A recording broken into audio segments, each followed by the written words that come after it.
Seri 11 Bukek Xiansu. Suling Emas Naga Siluman. Cerita, Ho Ping Hu. Audiobook, novel silat. Bab 9.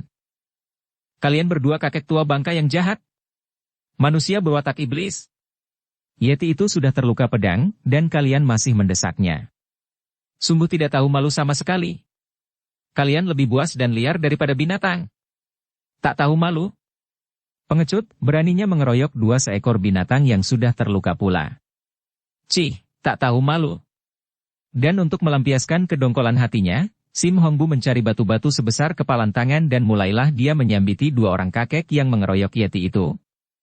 Tentu saja sambitan-sambitan itu tidak ada artinya bagi Su Okey dan Ngo Okey, akan tetapi mereka tidak dapat melayani Hongbu dan tidak mempedulikan anak itu karena mereka sendiri terdesak hebat oleh Yeti. Memang hebat sekali makhluk itu. Setiap kali 2 orang datuk itu beradu lengan atau kaki Ngo Okey bertemu dengan lengan yang berbulu itu, mereka berdua merasa betapa tubuh mereka tergetar hebat.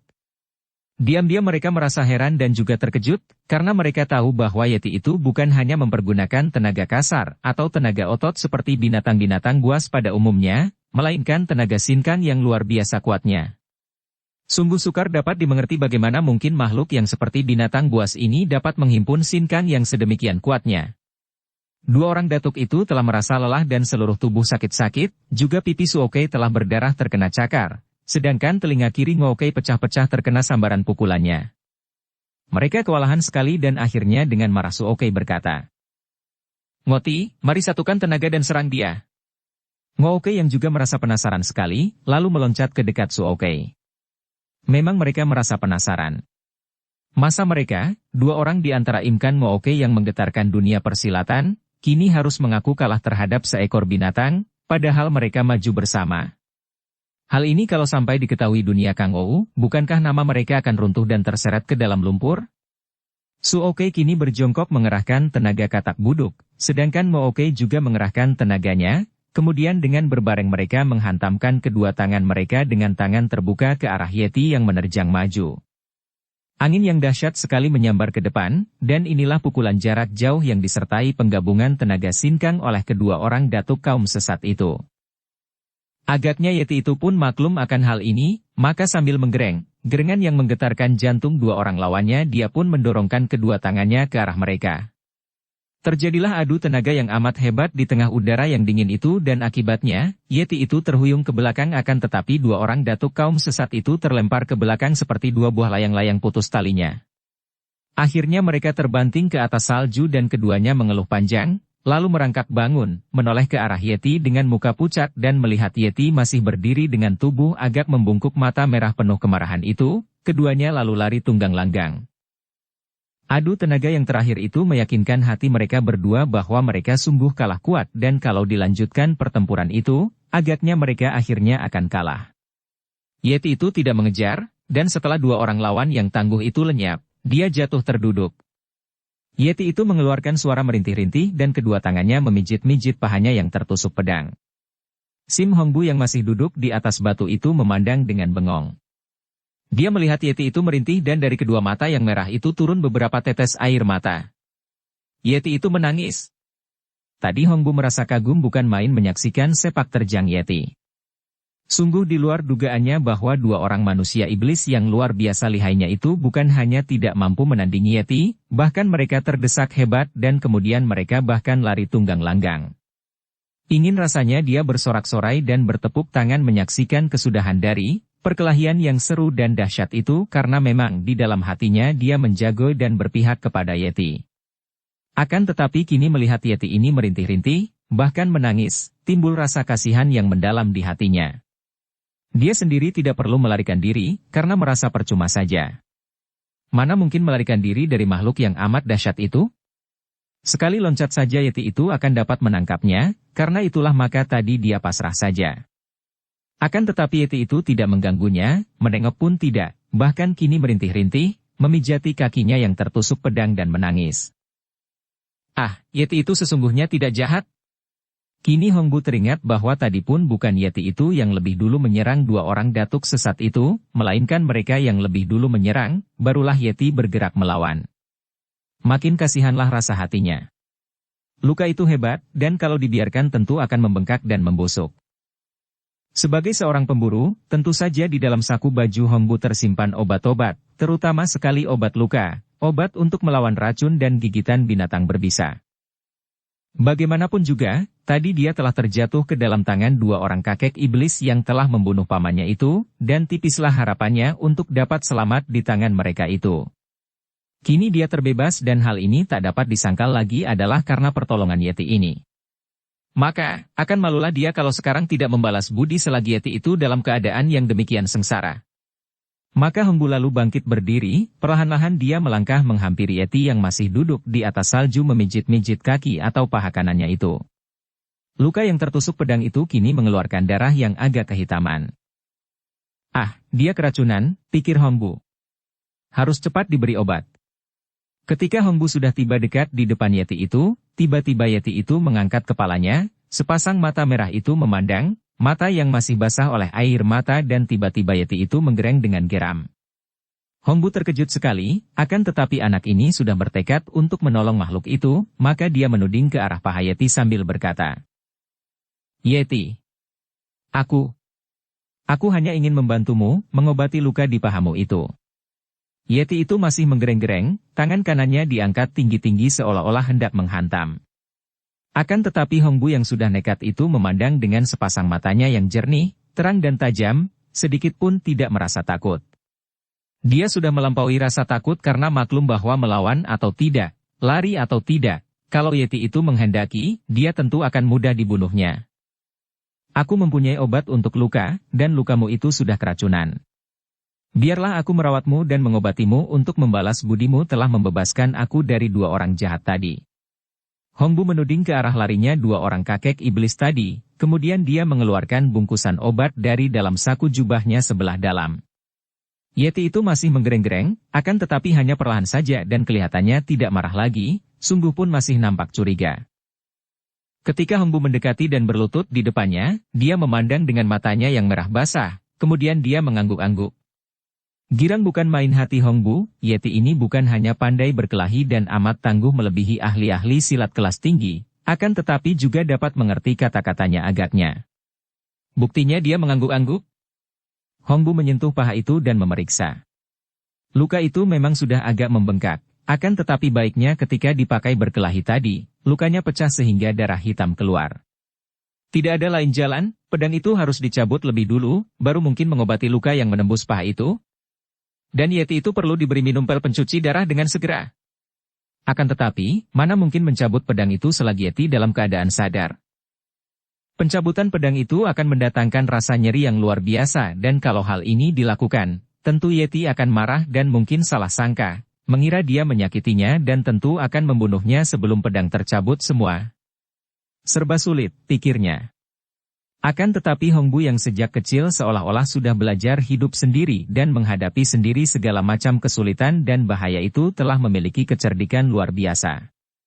Di antara obatnya terdapat bubukan obat bius, yaitu yang kadang-kadang perlu dipergunakan oleh para pemburu yang ingin menangkap binatang buas, hidup-hidup memenuhi pesanan langganan, untuk menjebak harimau-harimau atau beruang-beruang atau sebangsa binatang buas dan kuat lainnya.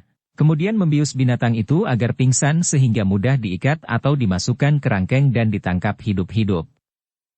Yeti, engkau keracunan, harus makan obat ini. Maukah? Hongbu mengeluarkan sebungkus obat bubuk dan memperlihatkannya kepada Yeti. Obat bubuk itu adalah obat bius yang biasanya dicampur dengan daging atau makanan lain untuk diberikan sebagai umpan kepada binatang buas yang akan ditangkap. Kembali Yeti itu mengangguk-angguk. Giranglah hati Hongbu. Dengan sebuah cawan yang selalu dibawanya, dia mencampur obat bubuk itu dengan salju. Biasanya, seekor harimau cukup diberi seperempat bungkus saja. Akan tetapi dia tahu bahwa Yeti ini amat kuat, jauh lebih kuat daripada seekor binatang yang bagaimana besar pun, maka dia menaruh seluruh isi bungkusan itu ke dalam cawan dan mencampurnya dengan salju. Tentu saja tidak bisa mencair seperti air dan Hongbu menjadi bingung. Ah, di mana bisa mendapatkan air di tempat yang semuanya serba beku ini? Gerakan mulut Yeti itu mengeluarkan suara abah aneh, kemudian sekali sambar, cawan itu sudah pindah tangan. Hongbu terkejut sekali. Yeti, engkau harus meminumnya, katanya. Makhluk itu memandang sebentar ke arah cawan, dalam beberapa detik dia tidak bergerak dan Hongbu terbelalak melihat betapa cawan itu mengepulkan uap dan salju di dalamnya menjadi cair seolah-olah cawan itu ditaruh di atas api. Kemudian sekali tenggal isi cawan itu pun lenyaplah memasuki perut Yeti melalui mulutnya. Yeti mengembalikan cawan kepada Hongbu yang menjadi girang bukan main. Dia masih terheran-heran bagaimana cawan itu dapat mengepulkan uap dari salju itu dapat mencair. Keluarganya yang semua merupakan ahli-ahli silat belum mencapai tingkat setinggi itu sehingga melihat hal itu seperti sulapan saja. Yeti yang baik, engkau memang cerdik sekali. Nah, percayalah, Hongbu akan menolongmu, akan menyelamatkan nyawamu seperti engkau telah menyelamatkan nyawaku tadi. Hongbu lalu mengelus-elus paha itu. Agaknya Yeti itu merasa keenakan dan dia diam saja, kemudian dia menguap seperti orang diserang kantuk. Hongbu kembali terheran-heran. Makhluk ini memang mirip manusia, bisa menguap segala kalau mengantuk, dan dia tahu bahwa obat bius itu sudah mulai bekerja. Maka sambil mengelus-elus paha itu dia berkata halus. Yeti, kau tidurlah kalau lelah dan mengantuk. Biar aku menjagamu di sini. Tidurlah. Dengan lembut dia mendorong dada Yeti itu disuruhnya berbaring. Yeti itu agaknya mengerti karena dia lalu merebahkan diri miring, berbantal lengannya yang besar dan tak lama kemudian dia pun sudah tidur atau pingsan karena pengaruh obat bius. Hongbu lalu mengeluarkan perlengkapannya dari dalam saku-saku jubahnya. Dia membuat api, hal yang amat sukar akan tetapi akhirnya dia berhasil juga dan menggodok obat-obat luka dan obat-obat minum. Setelah itu, barulah dia mencoba untuk mencabut pedang itu dari paha Yeti. Agaknya pedang itu terselip antara tulang dan otot, sukar sekali dicabutnya biar dia sudah mengerahkan seluruh tenaganya. Tiba-tiba Yeti mengeluarkan suara dan terkejutlah Hongbu, mengira makhluk itu sadar. Akan tetapi ternyata tidak dan agaknya rasa nyeri membuat Yeti mengigau dalam tidur atau pingsannya. Hongbu mengerahkan tenaganya lagi. Dia menginjakkan kaki kirinya pada paha Yeti itu, dan kedua tangannya memegang gagang pedang lalu menarik. Dia menahan napas, mengerahkan tenaga sampai mengeluarkan suara dan akhirnya pedang itu mulai dapat ditarik. Begitu bergerak, maka sekali dia mengerahkan tenaga, pedang itu tertarik keluar dan dia pun jatuh terjengkang. Bukan main girangnya. Akan tetapi matanya silau melihat pedang itu yang berkilauan. Pedang hebat, pikirnya, dan dengan hati-hati dia meletakkan pedang itu di dekat tubuh Yeti. Darah mengalir keluar dari depan dan belakang paha, darah yang agak menghitam. Hongbu memijit-mijit paha itu. Akan tetapi paha itu terlalu besar dan keras sehingga akhirnya dia menggunakan kedua kakinya, menginjak-injak paha itu dan menggenjot-genjotnya agar darah dapat keluar dari dua lubang luka di depan dan belakang paha. Usahanya ini berhasil dan lebih banyak darah hitam lagi keluar. Lalu darah pun berhenti dan betapapun dia mengusahakan, tidak ada lagi darah yang keluar. Terpaksa dia lalu menaruh obat-obat luka di kedua luka itu sampai penuh, dan dibalutnya paha itu kuat-kuat dengan robekan kain ikat pinggangnya. Setelah selesai, puaslah hatinya. Kini dia tinggal menanti Yeti itu sadar dan akan diberinya minum obat pencuci pada darah yang telah digodoknya itu. Tiba-tiba dia mendengar suara di belakangnya. Cepat Hongbu menoleh dan dilihatnya seorang Tosu yang usianya setengah tua, berwajah tampan dan gagah, tubuhnya tinggi tegap, kedua tangannya memegang sepasang pedang, sudah berdiri di situ sambil memandang dengan penuh perhatian ke arah Yeti yang sedang tidur atau pingsan. Tosu ini bukan lain adalah Huisiang Kiam Ciokam, Tosu dari Kunlun San itu, yang pernah bertemu dengan Yeti bersama dua orang temannya, yaitu Hok Keng Chu dan Hok Yachu yang sudah tewas oleh Yeti. Hanya kebetulan saja Tosu ini lolos dari maut, dan dia merasa sakit hati, terus mencari jejak Yeti dan akhirnya tibalah dia di tempat ini, melihat Yeti sedang tidur atau pingsan dan seorang anak laki-laki tanggung duduk di dekat tubuh Yeti yang rebah miring. Hampir dia tidak percaya akan apa yang dilihatnya. Bagaimana ada seorang pemuda tanggung yang berani duduk di dekat Yeti dan tidak apa-apa lagi?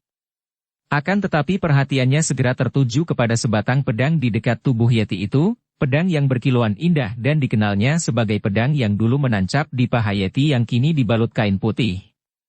Itulah pedang yang dicari-cari oleh semua orang. Tak salah lagi. Jelas bahwa itu adalah sebatang pedang keramat, pedang yang terbuat dari bahan luar biasa, pedang pusaka. Kembali dia mengerling ke arah wajah Yeti yang masih tidur, hatinya berdebar tegang. Dia kenapa? Akhirnya dia bertanya kepada Hongbu karena dia masih ragu-ragu untuk bergerak. Siapa tahu kalau Yeti itu hanya tidur dan akan bangkit kalau diganggu, dan dia maklum bahwa dia tidak akan mampu menanding Yeti itu. Hongbu tentu saja tidak tahu bahwa Tosu yang datang ini mengandung sakit hati yang besar terhadap Yeti dan bermaksud membunuhnya, maka dia lalu menjawab. Dia sedang tidur, pengaruh obat bius. Sekarang pedang itu telah kucabut dan lukanya telah kuobati. Mendengar ini, bukan main girangnya hati Huisiang Kiam Ciok Kam. Bagus.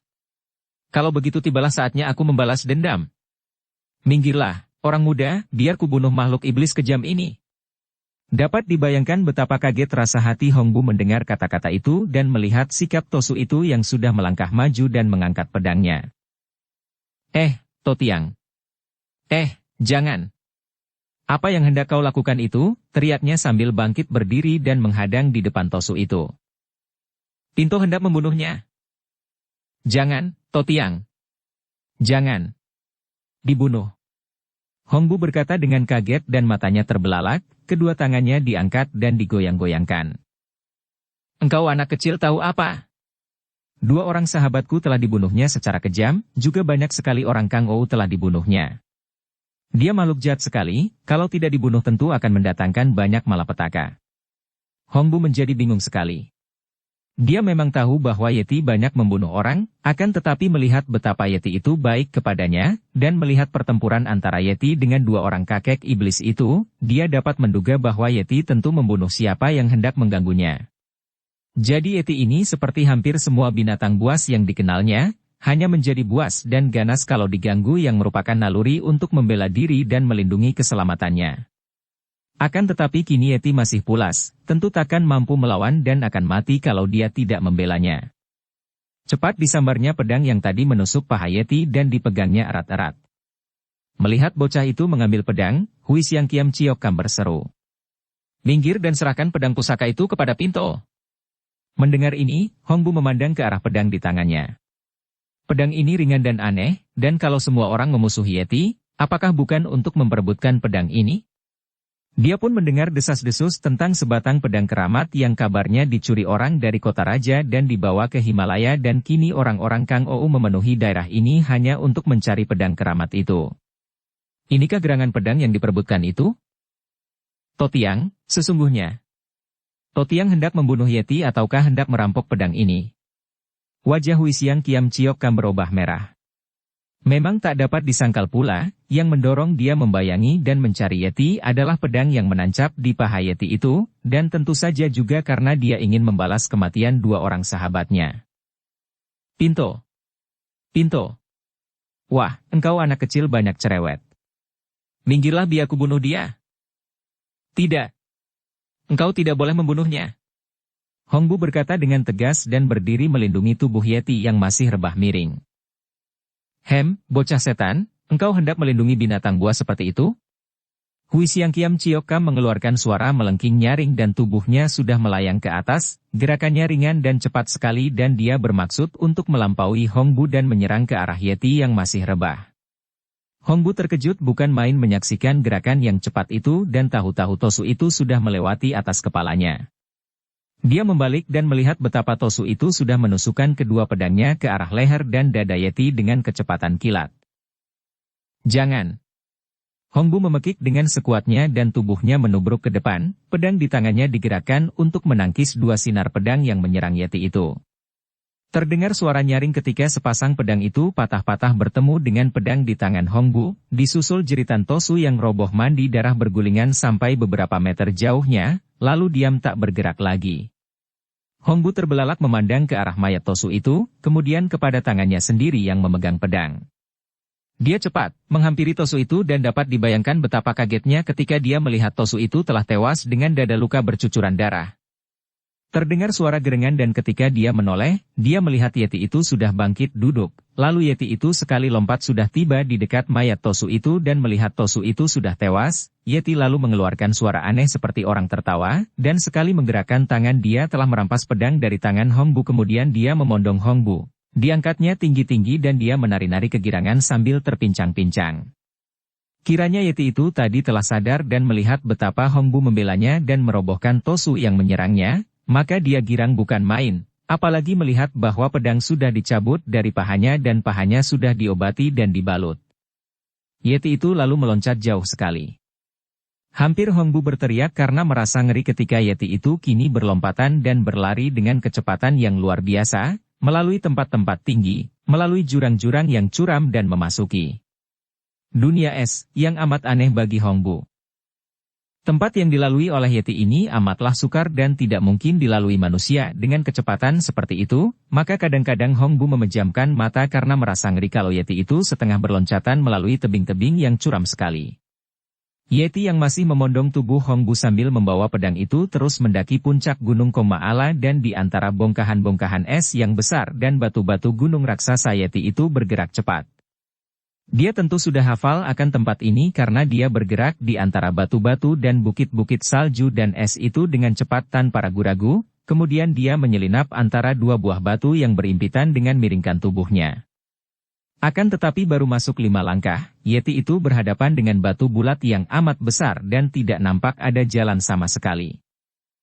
Hongbu mengira bahwa tentu Yeti itu tersesat jalan, akan tetapi tiba-tiba Yeti itu menggunakan tangan kanannya untuk mendorong batu itu, sedangkan tangan kirinya masih memondong tubuh Hongbu. Batu sebesar bukit kecil itu bergerak dan menggelinding beberapa kaki ke kiri, dan nampaklah sebuah lubang yang besarnya hanya 1 meter persegi. Yeti itu menurunkan Hongbu, menuding ke arah lubang dengan isyarat seolah-olah menyuruh Hongbu masuk. Pada waktu itu, Hongbu merasa sendirian saja di dunia ini, sudah tidak ada siapa-siapa lagi setelah pamannya tewas. Maka kini dia pasrah saja kepada Yeti dan dia pun merangkak masuk.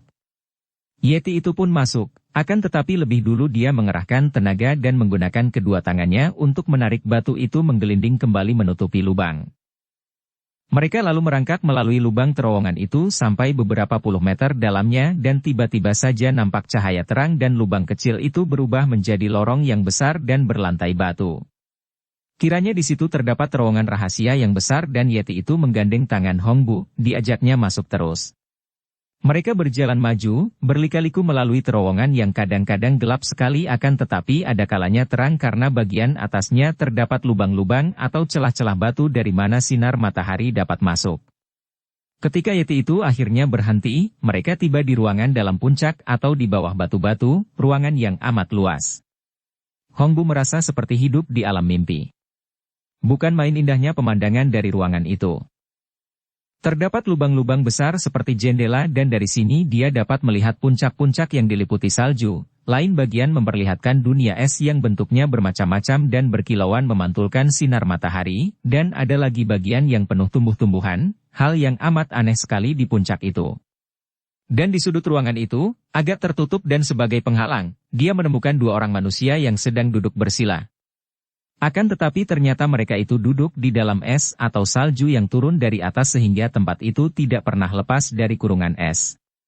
2 mayat orang yang masih seperti hidup saja, masih lengkap pakaiannya dan melihat pakaian mereka itu, jelas bahwa mereka adalah sepasang orang muda yang tampan dan cantik, juga keduanya menunjukkan sifat gagah. Yeti, siapakah mereka ini? Tak terasa lagi Hongbu bertanya kepada Yeti seolah-olah Yeti itu adalah seorang manusia lain yang dapat bicara. Akan tetapi ternyata anehnya, Yeti menghampiri tempat itu dengan langkah lemas, kemudian melihat mayat wanita yang cantik, yang usianya kurang lebih 30 tahun, tiba-tiba dia menjatuhkan diri di depan kurungan es di mana wanita itu bersila, dan dia pun menundukkan mukanya dan mengeluh panjang pendek, dan dari kedua matanya bercucuran air mata pula. Tentu saja Sim Hongbu menjadi terkejut, terheran dan juga kasihan. Dia menghampiri Yeti itu, meraba pundaknya dan berkata lirih. Yeti, perlu apa menangisi orang yang sudah mati? Yang mati takkan hidup kembali, dan kita yang hidup toh akhirnya akan mati juga seperti mereka ini. Yeti itu mengeluarkan suara ahu, akan tetapi agaknya dia pun berhenti berduka, lalu dia mengajak Hongbu dengan menggandeng tangannya meninggalkan arca aneh itu, menghampiri sudut di mana terdapat sebuah peti hitam. Dibukanya peti itu dan dikeluarkannya sebuah kitab catatan dan diserahkannya kepada Hongbu. Setelah begitu, Yeti itu lalu merebahkan dirinya di sudut lain yang kering dan tak lama kemudian sudah terdengar dengkurnya. Kasihan, pikir Hongbu. Gerak-gerik dan sikap Yeti itu sama sekali bukan seperti binatang, melainkan seperti seorang manusia yang dirundung malang dan menderita kepedihan hati yang hebat. Maka dia lalu membawa kitab itu ke dekat jendela yang terang dan mulailah dia membalik lembaran pertama dari kitab itu. Kitab itu terbuat dari kertas yang sudah tua sekali, sudah menguning dan tulisannya juga sudah kabur, akan tetapi masih dapat dibaca karena ditulis dengan huruf-huruf yang kuat dan jelas. Hongbu mulai membaca catatan itu dengan asyik, dan tahulah dia bahwa catatan itu adalah catatan yang dibuat oleh mayat pria yang seperti pendekar itu, agaknya menceritakan atau mencatat semua peristiwa yang mereka alami di tempat ini. Kami adalah suami istri yang malang, demikian catatan itu memulai. Percuma saja aku disebut Xinjiang Eng Hiong, pendekar tangan dewa, kalau ternyata aku tidak mampu melindungi diri sendiri dan isteriku.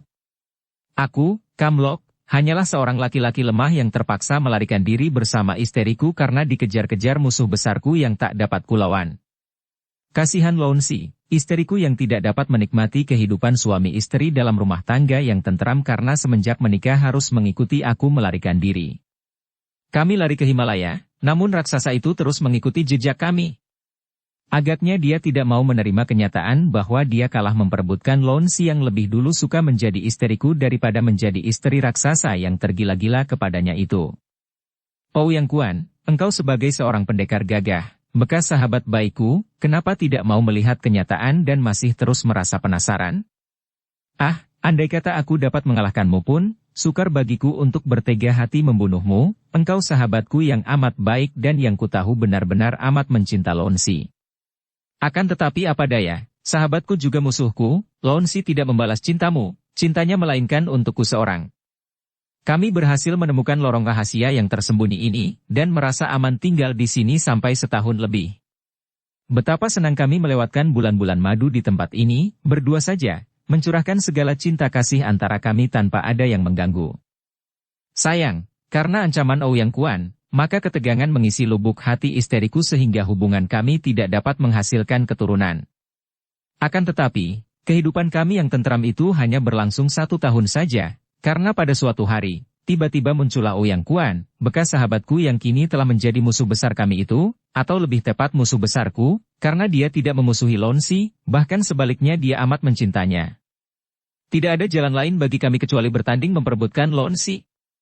Pertandingan mati-matian di tempat ini, hal itu sudah pasti akan terjadi.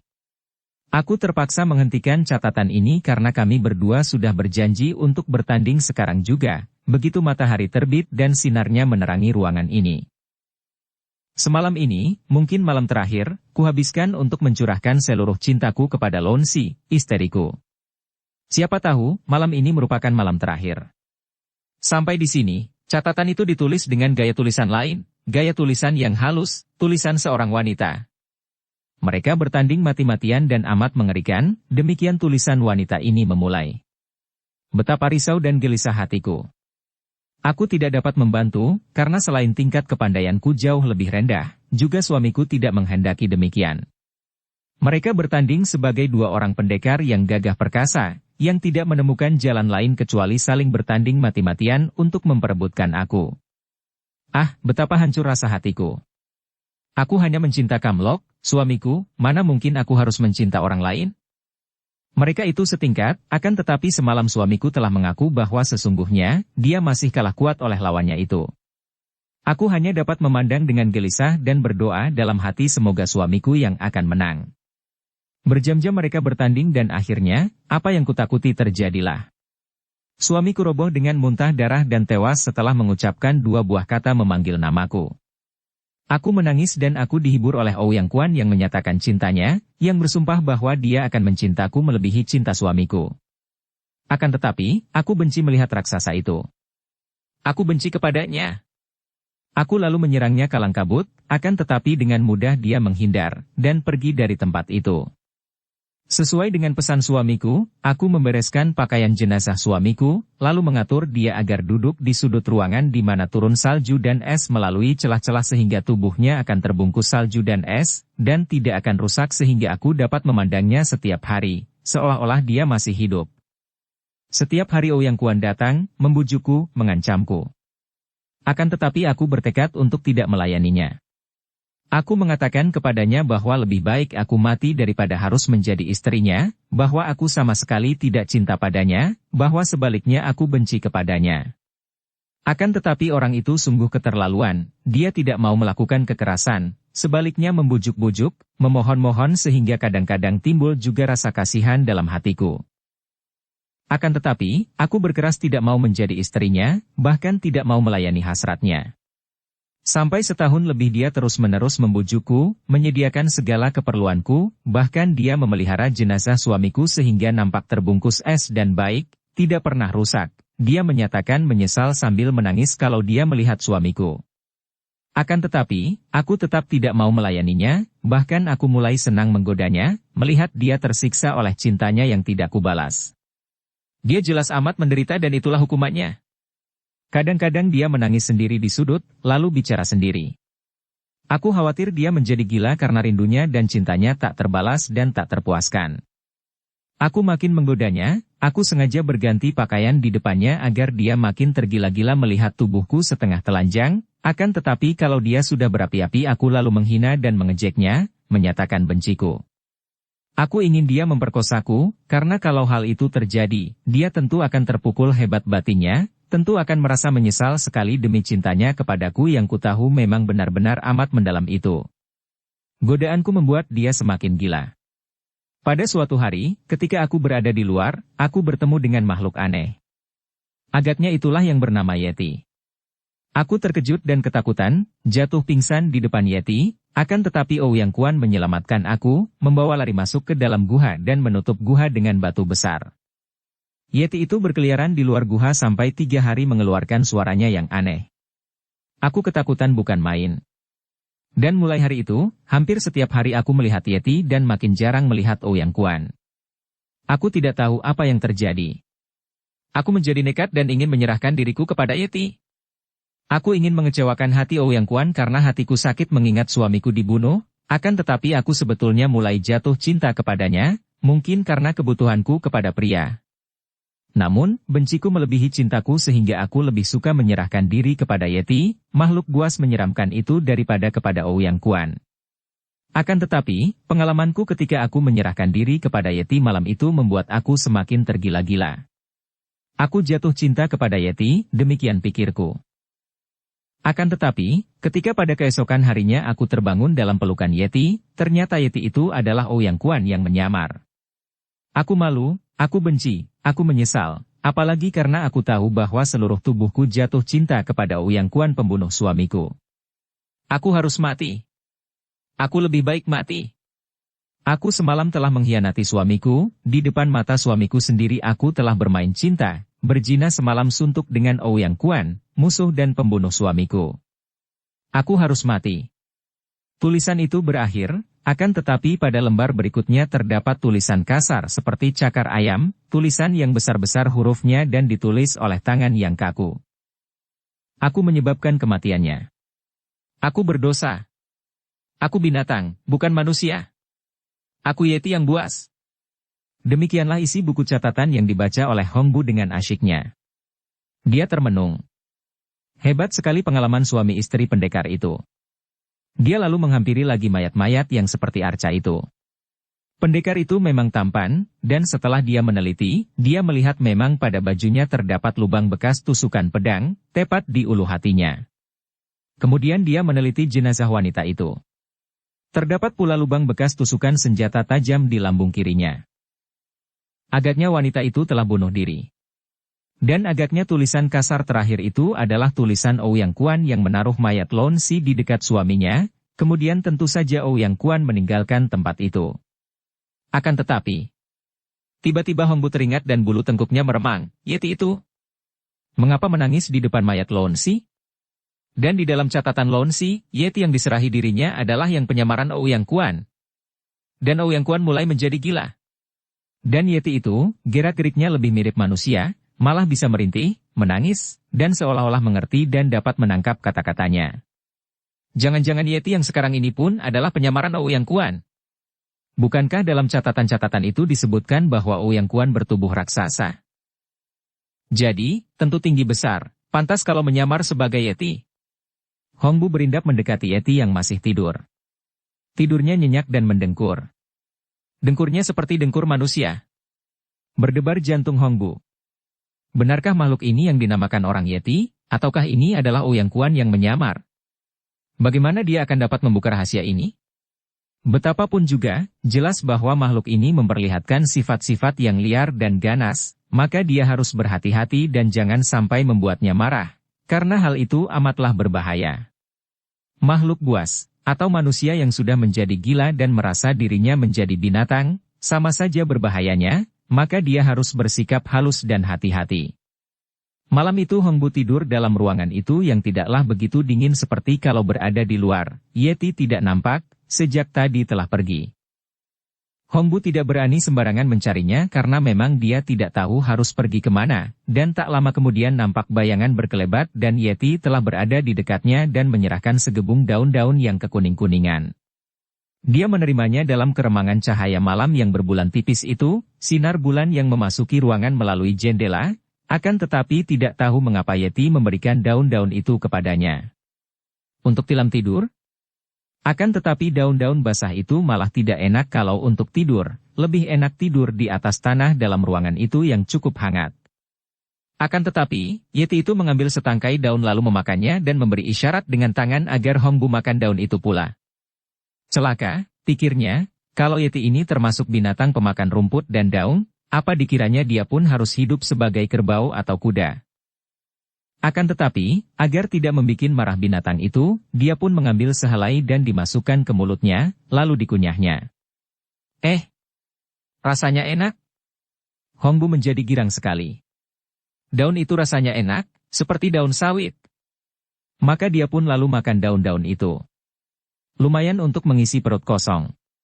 Dan malam itu dia tidur nyenyak, dengan perut kenyang walaupun hanya diisi daun-daun itu.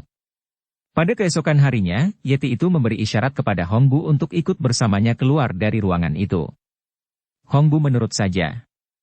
Yeti itu keluar melalui jendela dan ketika Hongbu menjenguk keluar, hampir dia berteriak saking ngerinya. Ternyata di luar jendela, itu merupakan tebing yang luar biasa curamnya, tak berdasar lagi karena tertutup oleh kabut kebal. Demikian pula semua jendela di ruangan itu dikelilingi tebing yang curam. Akan tetapi Yeti mengajaknya keluar dari situ. Mana mungkin? Yeti agaknya mengerti dan dengan tangan kirinya dia mengempit Hongbu sedangkan pedang yang kemarin menancap di pahanya itu diangsurkan kepada Hongbu. Hongbu mengerti bahwa dia disuruh memegang pedang itu, maka dia pun memegang pedang itu dengan hati-hati dan mulailah Yeti itu memanjat tebing. Bukan main. Berkuranglah kecurigaan Hongbu. Kalau Yeti ini manusia yang menyamar, agaknya tidak mungkin ada manusia berani atau dapat memanjat tebing seperti ini. Hongbu beberapa kali memejamkan matanya kalau Yeti itu melompat-lompat dan akhirnya mereka tiba di sebuah taman yang luar biasa. Di sekeliling itu terdapat es yang berkilauan, bermacam-macam bentuknya. Ada es yang berwarna biru, ada yang kemerahan, seperti batu-batu akik yang besar-besar. Akan tetapi kalau Hongbu membantingnya, maka di dalamnya tidak ada apa-apa dan warna itu pun menghilang. Kiranya itu hanyalah warna sinar matahari yang tertangkap bagian-bagian tertentu saja oleh bentuk-bentuk yang aneh itu. Dan di situ tumbuh berbagai tanam-tanaman. Sungguh luar biasa ada tanaman dapat hidup di tempat sedingin ini. Yeti lalu berloncatan pergi membawa pedang itu. Hongbu yang ditinggal sendiri diam saja, menanti dengan tenang karena dia maklum bahwa tentu Yeti itu hendak melakukan sesuatu dan dia disuruh menanti di situ. Benar saja tak lama kemudian Yeti kembali dan tangan kirinya menggenggam 2 ekor ular. Ular salju yang berwarna kemerahan. Merah darah. Selain itu, Yeti masih membawa pula sepotong cula, semacam cula badak yang cukup besar. Tanpa mengeluarkan kata-kata, Yeti itu mengulurkan tangan memberikan ular itu kepada Hongbu. Tentu saja Hongbu melangkah mundur dan menarik tangannya, tidak mau menerima. Untuk apa dia diberi ular? Kalau seperti ketika memberi daun semalam dia disuruh makan ular, maka Yeti atau apapun adanya makhluk itu sudah benar-benar menjadi gila. Biarpun 2 ekor ular itu telah mati, agaknya dipencet oleh jari-jari tangan yang kuat itu, akan tetapi Hongbu masih merasa ngeri. Bukan dia tidak pernah makan ular. Seringkali malah, akan tetapi daging ular kembang yang besar, diambil dagingnya dipanggang atau dimasak. Bukan ular kecil merah yang agaknya mengandung bisa amat jahatnya ini. Yeti lalu memisahkan dua ular itu yang saling belit, kemudian membawa seekor ke dekat mukanya, membuka mulut dan kres, kepala ular itu digigitnya, putus sampai ke leher dan dikunyahnya, matanya berkedip-kedip, kelihatan enak sekali. Katanya lagi sambil menyerahkan yang seekor kepada Hongbu. Celaka, pikir Hongbu. Benar-benar sudah gila. Akan tetapi melihat sinar mata yang keras dan seperti memaksa itu, dia takut untuk menolak. Dia harus dapat mengambil hati Yeti dengan halus, dan kalau perlu biarlah dia ikut-ikutan menjadi gila sedikit. Dia menerima ular itu, dan seperti yang dilakukan oleh Yeti tadi, dia membawa kepala ular itu ke mulutnya, membuka mulut dan menutup matanya, lalu krek, kepala ular itu digigitnya kuat-kuat sampai putus sebatas leher. Kemudian sambil memejamkan mata rapat-rapat dia lalu mengunyah kepada ular itu yang hanya sebesar ibu jari kakinya. Terasa masam akan tetapi ada manisnya dan dia terus memakannya sampai habis. Menelannya sampai kepalanya bergerak naik turun karena dipaksanya seperti orang minum obat pahit. Yeti itu kelihatan gembira sekali ketika Hongbu membuka matanya. Ditangkapnya pinggang Hongbu dan dilemparkannya tubuh anak itu ke atas, ketika melayang turun, diterimanya tubuh itu lalu dilontarkannya ke atas, makin lama makin tinggi. Hongbu yang diperlakukan seperti bola itu tadinya gembira. Akan tetapi karena makin lama dia dilontarkan semakin tinggi, dia merasa ngeri juga dan dia berteriak-teriak. Hei! Yeti, turunkan aku. Yeti itu menyambut tubuhnya dan menurunkannya ke atas tanah. Sepasang matanya kini berseri dan bersinar-sinar, lenyap keliarannya. Kemudian Yeti itu melanjutkan makan ular merah, dan memberi isyarat kepada Hongbu untuk makan ularnya pula. Biarpun muak, Hongbu memejamkan matanya dan terus makan ular itu mentah-mentah begitu saja sampai akhirnya habis juga seluruh ular itu dari kepala sampai ekornya ke dalam perutnya. Dia mau muntah, akan tetapi ditahannya dan tiba-tiba dia merasa kepalanya pening. Dia terhuyung-huyung dan seluruh tubuhnya terasa panas, perutnya mulas dan bergerak-gerak seolah-olah ular yang dimakannya tadi hidup lagi dan meronta-ronta di dalam perutnya. Celaka, Yeti. Ular itu beracun. Hongbu sudah terlalu banyak pengalaman dalam pekerjaannya berburu sehingga dia dapat menduga apa yang terjadi dengan dirinya. Dia sudah mencari-cari di dalam saku bajunya untuk cepat menelan obat penawar racun, akan tetapi Yeti menggereng dan merampas bungkusan obat itu, lalu membuangnya jauh-jauh obat. Ah! Hongbu berseru. Obat-obatnya dibuang ke dalam jurang. Padahal, dia masih membutuhkan untuk memberi obat pencuci darah untuk Yeti, karena makhluk itu belum minum obat pencuci darah, tidak sempat ketika kemarin diserang orang setelah dia bela, kemudian sadar dan terus saja pergi tanpa minum obat pencuci darah. Dan kini semua obatnya telah dibuang, bukan hanya obat pencuci darah untuk Yeti namun juga obat penawar racun untuk menyelamatkan nyawanya. Celaka, agaknya engkau hendak membiarkan aku mati, serunya penuh sesal. Dengan suara ahuhu, Yeti lalu menarik tangan Hongbu, disuruhnya menirukan dia. Dan Yeti itu lalu duduk bersila dengan kedudukan kaku berbentuk teratai, yaitu duduk bersila dengan kedua kaki di atas paha kanan kiri. Aneh seekor binatang dapat duduk bersila seperti itu. Akan tetapi Hongbu lalu mencontohnya. Tentu saja dia pun tidak asing dengan cara bersila seperti itu. Kemudian, Yeti itu menunjuk ke arah pusarnya. Dan memang disitulah Hongbu merasakan hawa panas yang luar biasa.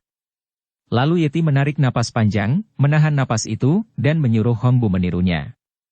Demikianlah, Yeti lalu memberi contoh cara bernapas kepada Hongbu, cara menyalurkan hawa panas itu ke seluruh tubuhnya dan dengan jari tangan kirinya yang besar Yeti menotok beberapa jalan darah di tubuh Hongbu dan terbukalah jalan darah itu sehingga hawa panas dari pusar itu dapat menembus naik.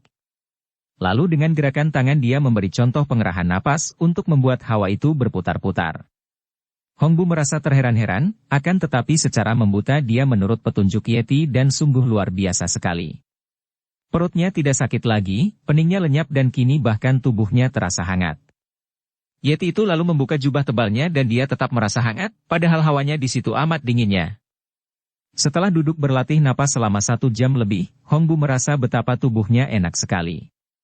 Yeti kini melompat bangun dan Hongbu tersenyum kepadanya. Diam-diam dia makin curiga dan terheran-heran, Yeti ini sama sekali tidak pantas kalau menjadi binatang buas, lebih patut menjadi seorang manusia sakti yang sedang bingung dan berubah ingatannya. Makin tebal dugaannya bahwa Yeti ini tentulah Ouyang Kuan yang menyamar. Kini Yeti mengambil cula badak salju itu, menggunakan kuku jarinya untuk mengeruknya, dan memberikan kepada Hongbu isi dari cula itu yang agak empuk, seperti tulang muda, dan menyuruh dia makan cula itu. Hongbu tidak ragu-ragu lagi kini, disuruh apapun dia akan menurut dan biarpun agak keras. Seperti makan tulang muda, dia pun makan cula itu sampai habis dan ternyata baunya amis-amis harum. Dia tidak tahu bahwa dia sedang diberi makan racun ular, daun salju dan cula badak salju yang dapat menguatkan badannya. Makanan seperti ini dapat membuat tubuh tidak hanya kuat, akan tetapi juga kebal seperti tubuh Yeti itu. Sampai 3 hari lamanya, setiap hari Yeti mengajak Hongbu ke tempat ini dan Hongbu kini ikut pula menangkap ular merah untuk dimakannya mentah-mentah saja, dan juga mencari daun-daun salju dan cula badak salju. Pada hari keempat, Yeti mengajak Hongbu keluar dari terowongan itu dan menutupkan lagi batu bundar itu menutupi lubang rahasia itu, kemudian dia mengajak Hongbu untuk berjalan menuju ke sebuah puncak bukit tak jauh dari situ. Tiba-tiba saja bermunculan beberapa orang yang agaknya memang sejak lama telah menanti dan bersembunyi di situ dan agaknya memang mengamat-amati jejak Yeti. Melihat betapa di antara mereka itu terdapat kakek jangkung dan kakek pendek, yaitu Su Okey dan Ngo Okey, Hongbu terkejut sekali. Akan tetapi Yeti lalu menyambar pinggangnya, memanggulnya dan membawanya lari dari tempat itu, dengan cepat sekali dia berlompatan, dengan kaki masih terpincang-pincang. Dan para tokoh Kangou yang memang mengamati gerak-gerik Yeti dan terutama sekali pedang di tangan Yeti itu, juga mempergunakan ginkang mereka, bergerak dengan ringan dan cepat, mengikuti jejaknya yang nampak jelas di atas salju. Terjadilah kejar-kejaran dan sampai 2 hari 2 malam Yeti terus berjalan tanpa berhenti, hanya makan bekal daun yang dibawa Hongbu ketika mereka keluar dari terowongan. Akan tetapi, setiap kali Yeti berhenti mengaso, nampak sudah orang-orang Kangou yang ternyata berilmu tinggi itu berdatangan dan membayangi dari jauh. Pada hari ketiga, ketika dia tiba di puncak yang tinggi dari pegunungan Kong Maala, di bagian yang penuh rahasia bahkan dia sendiri jarang datang ke tempat berbahaya itu. Yeti yang melihat belasan orang Kangou itu tetap saja masih membayanginya, menjadi marah bukan main. Dia menggereng dan meloncat ke balik sebuah bukit salju yang bertumpuk di tepi puncak yang datar itu, akan tetapi dia tidak lari melainkan bersembunyi, mendekam di situ sambil tetap memeluk Hongbu dan memegang pedang. Benar saja, semua orang Kangou kini mengejar ke tempat itu. Hongbu juga ikut bersembunyi mengintai itu melihat banyak orang yang aneh-aneh bentuk maupun pakaiannya. Bahkan ada pula 4 orang laki-laki gundul yang tinggi besar seperti raksasa memikul sebuah tandu yang tertutup sehingga tidak dapat dilihat apa atau siapa isinya. Sungguh lucu sekali kalau dipikir. Mengejar atau membayangi jejak Yeti mengapa mesti naik tandu yang dipikul 4 orang? Seperti orang pesiar saja. Sungguh gila.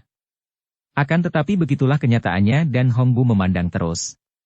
Ada beberapa orang kakek yang aneh yang berdekatan dengan Su Okey dan Ngo Okey, dan ada pula seorang nenek yang amat mengerikan, karena nenek ini, atau wanita itu, karena sukar dikatakan tua atau muda, memakai topeng tengkorak manusia tulen. Ada pula seorang kakek tinggi besar yang persis gorila bentuknya, baik bentuk tubuhnya maupun bentuk mukanya, seperti gorila memakai pakaian. Dan ada pula raksasa berkepala botak yang memakai mantel merah. Dia tidak tahu bahwa mereka itu adalah Toa Okey Suloti si kakek gorila, kemudian Ji Okey Kui bin Nio yang memakai topeng tengkorak, kemudian Sem Okey bahwa Sengjin yang berkepala botak. Mereka itulah, bersama Su Okey dan Ngo Okey merupakan gerombolan lengkap dari Imkan Ngo Okey, datuk-datuk kaum sesat. Akan tetapi di samping kelima orang ini dan 4 orang penggotong joli yang melihat gerakannya juga merupakan orang-orang pandai. Masih terdapat lagi beberapa orang sehingga jumlah mereka hampir 20 orang. Bersambung ke bab 10. Dukung kami dengan subscribe, follow, like, komen dan share. Terima kasih.